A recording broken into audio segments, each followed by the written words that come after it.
Folks, you better be armored up and ready to go.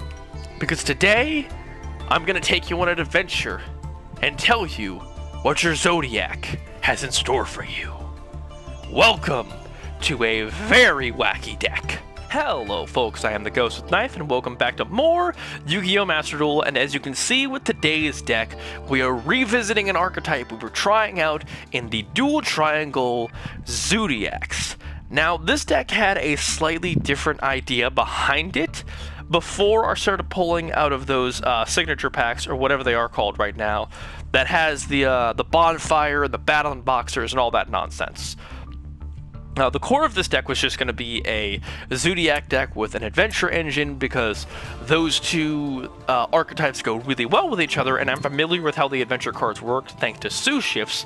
But after pulling some packs and failing to get the decks that I wanted to, I wound up pulling a series of cards that I didn't have any intention to build around until I started reading them, the full armored XYZ cards, which is kind of focused on this XYZ Armor Fortress card here. So without further ado, let's go ahead and explain exactly what each of the different elements of the deck is going to do. First of all, the easy part, the staples. Ash Blossom's really good. Shifter is really good into Snake Eyes and quite a few other decks out there. We don't really care about Shifter, can kind of mess with us, but we can play around it if we need to. We got two Nibiru's because they're really good against those spammy kind of decks. We got Talents, which is awesome. Harpy's Feather Duster, I love this card. Lightning Storm's really good. And our other staples are Called By and Infinite Impermanence. No, I don't have Maxi. I don't plan on crafting that card anytime soon. But yeah, that's all the staples. But the core of the deck is one familiar engine and one unfamiliar engine to the channel. The first familiar part of the deck is going to be our very small adventure package with our Water Enchantress. Yes, I could go to two, but I'm still used to using one, so I'm going to stick with one. Plus, getting the second one can be kind of a brick. We're just using Water Enchantress as our third right, which is the main card we want to grab anyways, because this gets us the adventure token, which gets us our adventure, which gets us our Draco back, which gets us our Wandering Griffin Rider, which gets us a negate and the ability to flick cards back into our opponent's hands, which is a really powerful way of controlling your opponent's cards, especially in a more going second kind of deck, which this deck tends to prefer going second. So yeah, that's the adventure part of the deck, but the main engine of the deck are these Zodiac monsters, which are these really cool level 4 Beast Warriors that can XYZ summon off of one material. Now, each of the materials in the base deck do something different. Ram gives you trap negates, Catarooz gets you monster effect negates, Thoroughblade gives you piercing damage, Whiptail lets you banish stuff, but the main thing you want to do with the Zodiacs is you want to get a few of their XYZ material monsters onto a big stack like a tower, kind of like Pearly, and then you want to go into Dryden and you want to use the other XYZ monsters with Dryden to continuously pop cards and get your opponent's nonsense out of there. You can get some pretty big and nasty Drydens, and also as a backup we have Borpo in case we just want to pierce through our opponent's nonsense, because you can technically use Borpo as a finisher, it's just not that great. The weakest of the Zodiac cards in our deck is Hammer Kong, who just doesn't really do anything, sadly. And everything else is kind of utility. Tiger Mortar and Chakanine are ways of... Tiger Mortar is a way of getting more materials onto our monsters that are base materials, so that way we can make bigger Dryadens. And Chakanine is our way of extending with Dryden to make another really powerful boss monster for the deck, which is Utopic Draco Future, which is a very popular option in this deck. We also have Zeus, because Zeus is super easy to make in this deck, and we can make a bunch of materials on it thanks to the way Zodiacs naturally function. So yeah, the Zodiac cards are really cool, and we have all sorts of fun ways to get UDF off and make gigantic Zeuses that can continuously blow stuff up, and that's a lot of fun. But the other part of the deck that really fascinated me when I got these cards, and the main reason I want to play this deck, is the XYZ Armor cards. Now, Armor Fortress, what you do is you get rid of all of his material when you summon him to grab the Full Armored XYZ Trap, which you probably should have two of, but you don't really want to brick on it, so one is fine. And the Armored XYZ card. If you get two materials on him, you immediately use both of them to grab both of those, because then from that position, you can actually use him as XYZ material, because as long as he has material on him, you can't use him to rank up. When all of his material is gone, you can rank up into one of two monsters, the Dark Knight Lancer, which is a very, very powerful monster that, if you can equip cards onto him, allows you to just scoop up your opponent's cards and attach it to him as material, which is a very, very powerful effect. Which is also non-targeting, which is hilariously good. And you have the Crystal Zero Lancer, who allows you to negate all of your opponent's effects with this. This card doesn't get a lot of showcase in these games, but it is a very powerful alternative option we have access to. Now, my one regret with this deck is that we don't have more Lancers or more of the full armored XYZ traps, but it's fine. Using this for one scoop is perfectly fine, and then just using the Lancer to beat over your opponent with a pretty big monster is nice, and if you really need to, you can just ditch it for Zeus, which is always pretty solid. But yeah, this is a very cool and fun Zodiac deck with an adventure engine and some not really popular XYZ rank monsters. So without further ado, let's go ahead and show you what Zodiac can do when it's going on an adventure in a big old armored fortress. Alright, getting into our first game here with an opponent with a very weird deck. They decided to go first when I lost the coin flip, and then they just don't play anything. I don't know if they bricked or what's going on, but they do have the Trap Tricks sleeves. I'm going to go ahead and use my Rite of Aramis here, and they're going to Maximi. And I'm just like, look, I don't want to deal with this. Ash Blossom. Maxi challenge denied. Screw this stupid bug. Get out of here with your nonsense. And from there, we're just going to go straight into our adventure as part of the deck. Going to use the Fateful Adventure. You've seen this all before. We're going to try to grab the Griffin, but our opponent is going to Ash Blossom us. And I'm like, well, crap. I actually really needed that, but from this position, all I can do is grab my equipped, which I could use with other cards if I really needed to. We're going to go ahead and normal summon the Ram, go into Tiger Mortar, do some Zodiac nonsense here, go into Chaka 9, and from this position, I am not sure why I didn't just go Chaka 9 into Ram. Oh, because I still am trying to understand how this card in particular works. Because one thing you'll notice about an Armor Fortress is that it can only be used for an XYZ summon while it has no materials. Which for a few of these games, I just flat out did not read. So I believe this was a misplay on my part. I believe I should not have gone into this Armor Fortress. Because again, I just misread it. And I was like, okay, I can just use the trap and I can go ahead and XYZ summon a big monster. And it will be no problem. But it doesn't matter, because after getting Adventure smacked and the Armor Fortress, my opponent decides to scoop it up and get on out of here. Into this game, but before we get started, I'm going to go ahead and give you guys a little bit of insight. I wasn't going to put this game in the video, but it does show off some of the really cool stuff you can do with the deck. I'm going to go ahead and tell you that I'm pretty sure my opponent is playing some sort of Masochist deck, because they have 9 in the extra deck, and a lot of the cards in their base deck don't make sense together, and the only real explanation I have for it is a Masochist challenge. And if you don't know what that is, basically, you have to only open Master Packs and Legacy Packs and make a deck out of it and try to rank up as far as possible. So the cards they play aren't going to be really important for this, but this is going to be a nice showcase of what you can do with this. I saw Rocket Recharger, and I freaked out because I thought this was Dragon Link somehow, but thankfully it's not. It's Dragon Link. I mean, it's Masochist, not Dragon Link. So I was a little hesitant to play out my cards, but I went ahead and used Tenki. My opponent is going to use Nimbluria Louvre, which is a fascinating card to see in a Masochist challenge, especially because I'm like, okay, what are they going to summon? They're going to summon Coet. So I'm thinking this is some sort of weird Link and Nimbluria deck, or it could just be base Nimbluria at this point, but I'm going to go ahead and use Tenki to grab Ram, and I'm going to use Zodiac Barrage to destroy Ram, so I can go ahead and summon the Thoroughblade. I'm going to use Thoroughblade, discard the other shot. I'm going to draw into the Nibiru, which is nice in case they are some sort of Link spam deck by a random chance. And then we're going to go ahead and use some Zodiac nonsense. I'm going to go ahead and use Tiger Mortar. I'm going to use Whiptail's effect here real quick just to get this thing another material. because I actually plan on trying to keep my Trident. So I'm going to go ahead and get rid of the Tiger Mortar, go ahead and summon the Ram because I already have a pretty hefty attack on this Chakanine.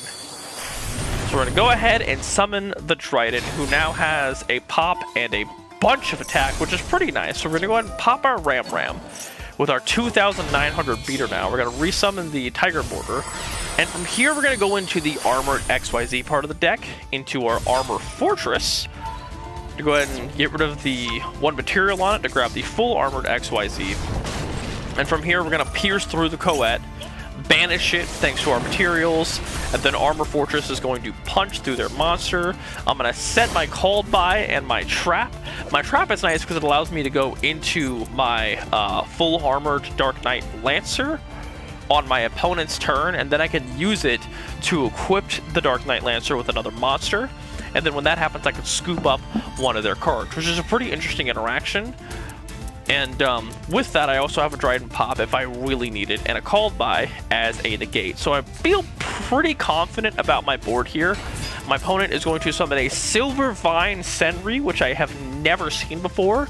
And this kind of shows you that with this and the Recharger and the Coet, they have a bunch of normals and rares, which typically come from master packs. So that's the reason why I've got such a suspicion that my opponent is playing Masochist. But from here, we're going to go ahead and activate our Trap, which is going to allow us to go right into our big monster. They're going to attack, and I'm going to freak out here because I'm not quite sure why they're attacking with this monster. I'm thinking maybe they just drew some sort of oh, what's that stupid Gorz?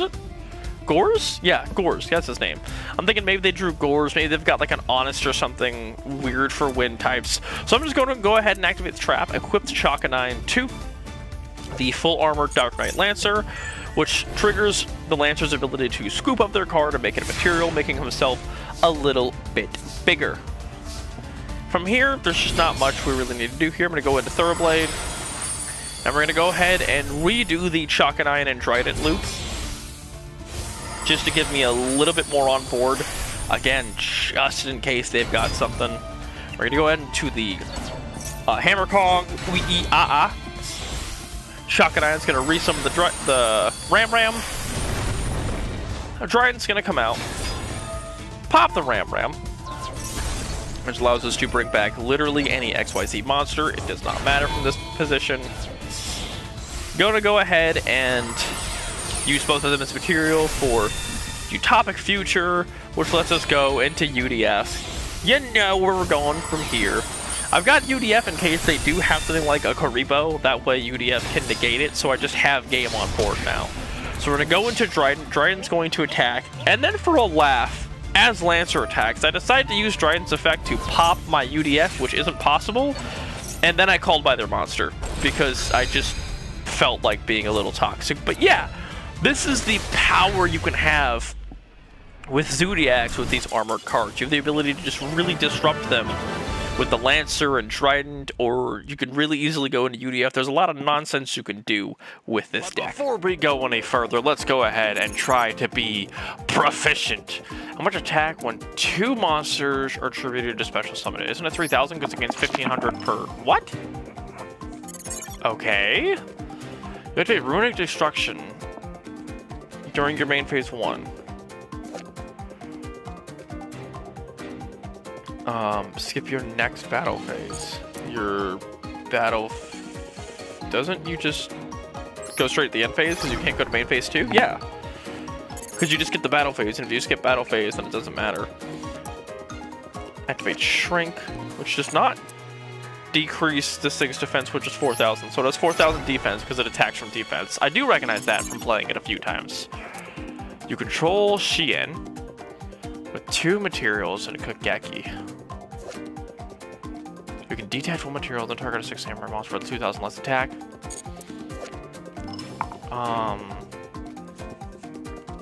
It would be 3,500. Because its base attack becomes 2,000, and then it gets the bonus from its own effect. You would lose the duel because you have 1,000 life points or less. I thought you just couldn't activate it, but no, you can destroy yourself with that card. I have no idea. This one, Veer? Seer, I wouldn't have known that. Which of the following is not paying 1,000 life points, right? I've seen Chicken Game a few times. It's a very annoying card. Doesn't try hard. All face-up monsters are changed to defense position at all times. And doesn't this change its battle position? So would it go from attack to defense, then back to it would be... So, it's in defense because of try hard. Kuwait would go back to attack mode, but this forces all other monsters to defense. And since this isn't a link monster, it would go back to defense. So wouldn't it go back to... Yes, that. Are we proficient? We are proficient enough to go to rank 11. So... Oh, the original attack is 1,500. Right, okay. I keep forgetting it has a base attack value. Right, yeah. We got that one right. We got that one right. We got that one right. We got that one right. Yeah, I wouldn't have known anything about Cypher Dragons. I hate that deck.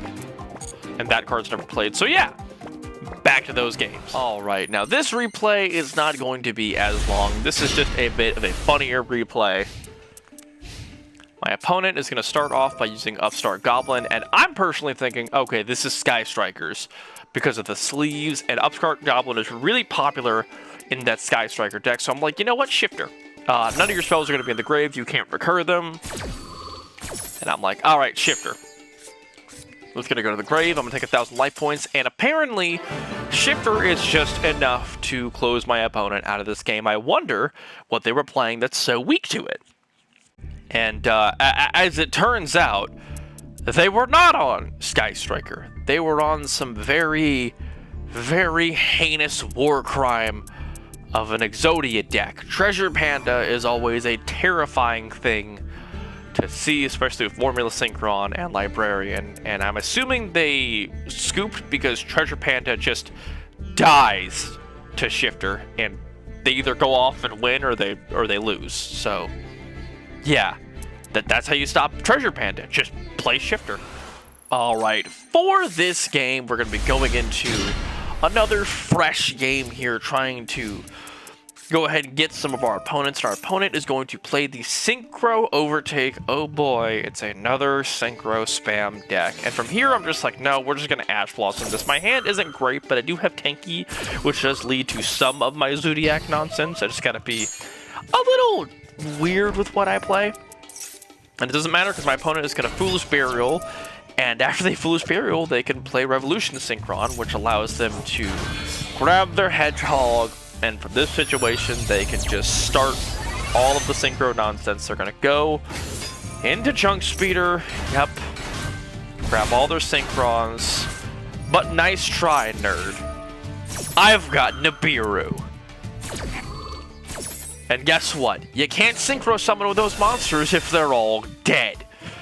Summon Nibiru, give them a nice, pretty hefty token that we can easily Trident away if we need to.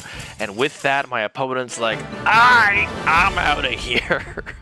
So yeah, I know these are like replays on the base ideas of the deck, but it's always funny just making someone DC over to Bearder and Shifter. Alright, going back into our next game here. We have a pretty interesting hand. Our opponent is on a pretty interesting deck size with 11 extra, and they're just going to play one back row and pass. And from here, I'm just like, you know what? I'm just going to Lightning Vortex this. I don't trust you. And my opponent is on Destructive Daruma Cannon, which is terrifying. So I'm going to go ahead and write of Aramasir here. They're going to play Maxi, and we're going to play everybody's favorite card, Called by the Grave. It's going to point to that stupid bug, and it's going to go, shut up, bitch! Get your ass out of here. Get your candy-ass little bug legs right into the Banish Zone and negated. No thank you today. So they're not going to be drawing a bunch of cards off of us because that nonsense is cringe. And we're going to go ahead and summon our adventure token. And you know what the Adventure Engine does from here. You've seen my sushis. We're going to go ahead and discard our Whiptail because I don't really want to get rid of Feather Duster from here. I'm like, my opponent might be on Lab. They're going to go ahead and Defect Veiler Thoroughblade, which I didn't want to activate anyway. So I'm like, cool. We're going to go into Tiger Mortar here. And from there, I believe I'm going to go into the Armored XYZ. Yes, I do. And from here, we're going to detach one material. Again, I think this is a point where I just wasn't fully reading this card. I should have detached both and just got both of the cards out of my deck. It would have thinned my deck out and also allowed me to go into my big Lancer if I would have read the darn card. But at that point, I wasn't quite too familiar with the XYZ armor cards just yet. So I'm going to go into the full armored XYZ, which is just terrible. And you shouldn't do it. My opponent is going to be playing one face down card.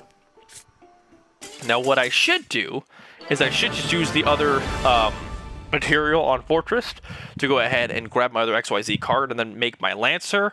And then from there try to do some just funny stuff with a big Lancer. But it doesn't matter. My opponent scoops it up, and we're going to get right on to the next game. This replay is going to be a little bit different from the other ones in the video. You might spot the difference in it, but I did think that this replay was at least worth examining to see some more of the strengths and weaknesses of the deck, because I know when I typically do these videos, I just kind of do all of one style of game in the videos, and it doesn't really show where the deck can kind of fumble and what you should do in case that happens. So without further ado, let's get this replay out of the way. I will say we're going to be playing a meta deck here, as my opponent is playing Labyrinth, and they're going to try to grab one of the Labyrinth tracks from the deck, and I'm just like, look, I have to imperm this. If I had Ash, I'd rather use that because I don't want to use traps into the Lab deck. So I'm like, alright, negate that nonsense. I do not want Big Welcome. My opponent's Ariana is going to be negated, and they are playing the Labyrinth Archfiend, which I guess is just getting more and more popular because it used to not be as popular as I've seen in some of the more recent replays and games that I've played against Lab. They're going to go ahead and summon the Labyrinth Archfiend. They're going to try to set a trap, and I'm going to use the other Imperm. I probably shouldn't have, but I'm just doing everything I can to stop them from extending. They've summoned 2 monsters. If I'm lucky, I can catch them going on 5 monsters and Nibiru them. They're going to go into Muckraker, which is our 3rd monster. Muckraker is going to discard Cuckoo Clock, resummon the Labyrinth Archfiend, and from there, they stop after 4 summons, denying me my Nibiru, which is a massive, massive blow. I was really hoping to get just one more summon out of my opponent, but they just really don't want to go for it. They're going to discard the Cuckoo Clock, which is just going to help set them up so nicely. And from here, I'm like, alright, maybe if I get my Adventure Engine online, I can deal with them. And my opponent, of course, has the stupid bug. It's fine. I'm really afraid to not have a full setup. So what I'm going to do is I'm just going to ignore my opponent's Max C temporarily. I'm going to go ahead and discard the Water Enchantress, summon the Griffin Rider for my negate, use the Dracoback to push back the Lab Archfiend, and what I should have done from here is just attacked the Moocracker and used the Muckraker. Sorry, Nell called this thing Moocracker, and it's something I've been trying to ignore and pretend is not the names. Muckraker from the Underworld. What I should have done is I should have just attacked into it and had a negate up and been like, alright opponent, deal with this. But I try to push my luck here, and I summon my Zodiac monster under Max C. My opponent is going to try to activate another Butler. I'm going to try to Griffin Rider here, thinking maybe they don't have it, but they got Chandelier, and they got Big Welcome. And from here, my position gets a lot harder to maintain. I probably should just stop summoning monsters because they're getting resources into their hand, but I'm like, maybe I can push it out if I just get Trident online, so I'm trying to do Trident as cheap as possible. We're going to go into Hammer Kong, and I'm going to go into the Armor Fortress. Now my goal here is to grab the trap, so if they do somehow get Labyrinth off, I can just activate my trap whenever they try to play some other nonsense, and then I could scoop up their lovely lady and not have to deal with it. But I am under Max C, and my opponent's drawing cards, and of course they draw Ash Blossom. Which I think from this position, I should have, again, just attacked with the adventure token and let the Griffin stay and just try to move on after that. I shouldn't have been so focused on trying to outmuscle my opponent. I'm going to go ahead and summon the Dark Lancer, which is bigger than the Lovely Lady Labyrinth, and I'm thinking to myself, I don't know what my opponent's going to do here, so I'm going to get Zeus. It's going to give them one more card. Hopefully that's just not enough. I'm going to use the Water Enchantress to grab another right in case something goes wrong.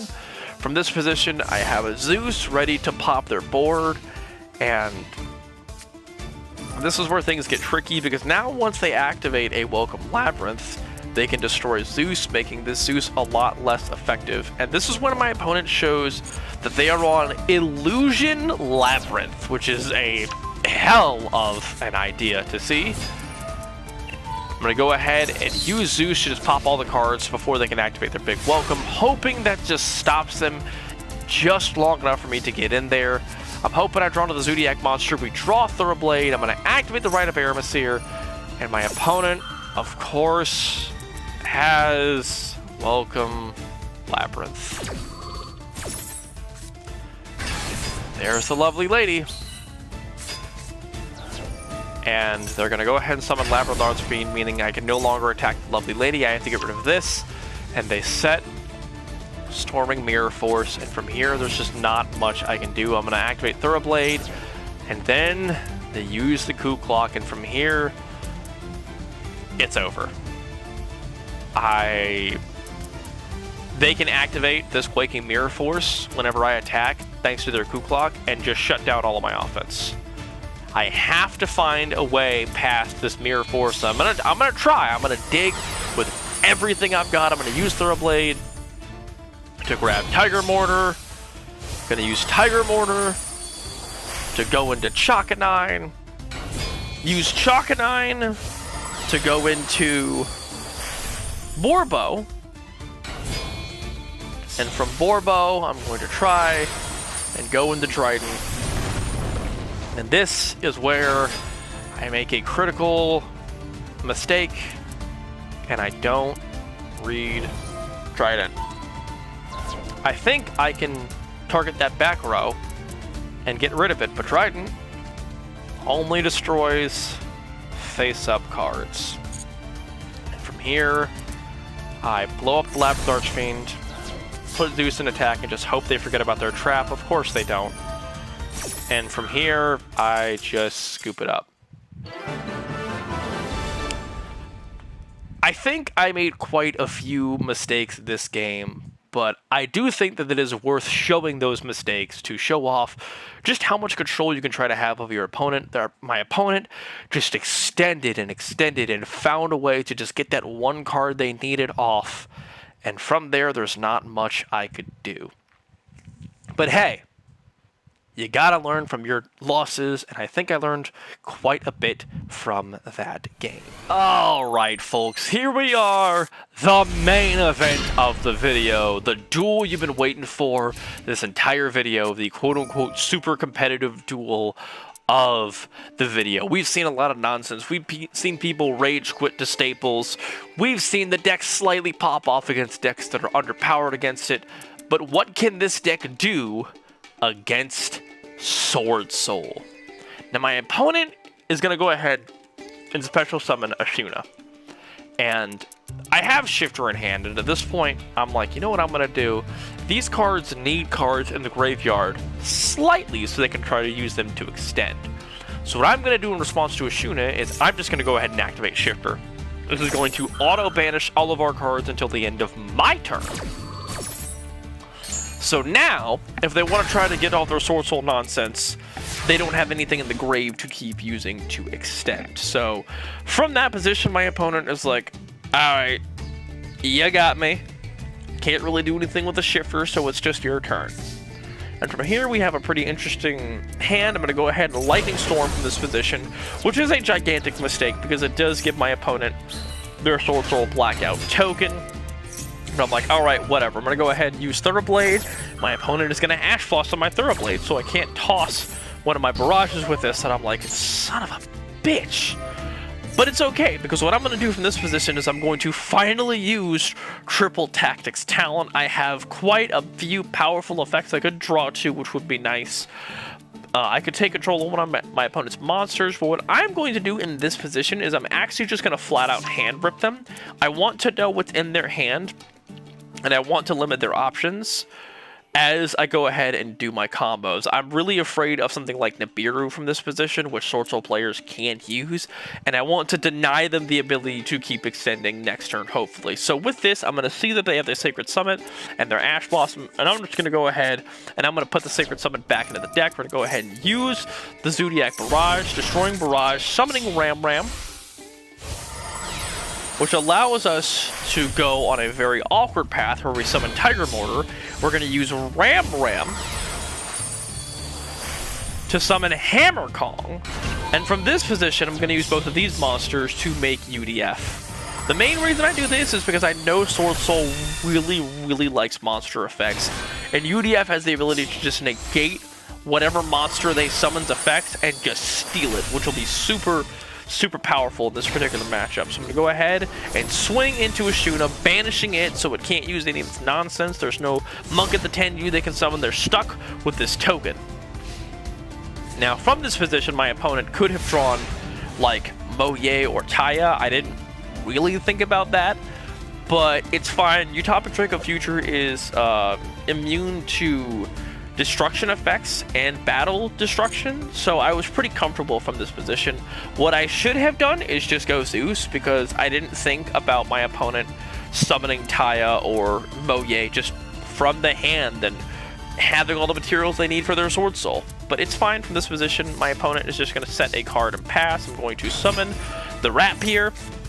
They're going to Ash Blossom it. I saw this coming because I know it was in their hand, and I'm just going to go ahead and UDF it. I have literally no reason to not do this.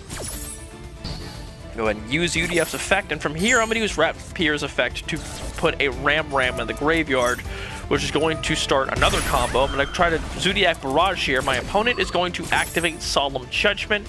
I think they know from this position there's just not much they can do, and they're just playing out what they've got. It's fine. I'm going to go ahead and use Rapier's effect. Summon Chakanine. Use Chakanine's effect. Go ahead and grab the Ram Ram. Going into Trident.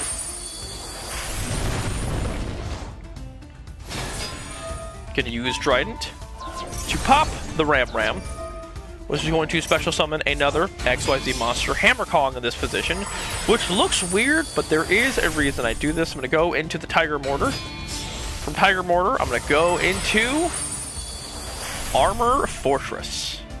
And from this position, I'm like, alright, this is pretty solid. I'm going to get rid of all of my materials, grab both of my spell and my trap. So now what I'm going to do is I'm going to use Armor Fortress to attack them. I'm going to attack with Hammer Kong, so it is now an XYZ monster that has attacked in the battle phase. And with the UDF, get their life points low. Trade Hammer Kong for Zeus, just in case.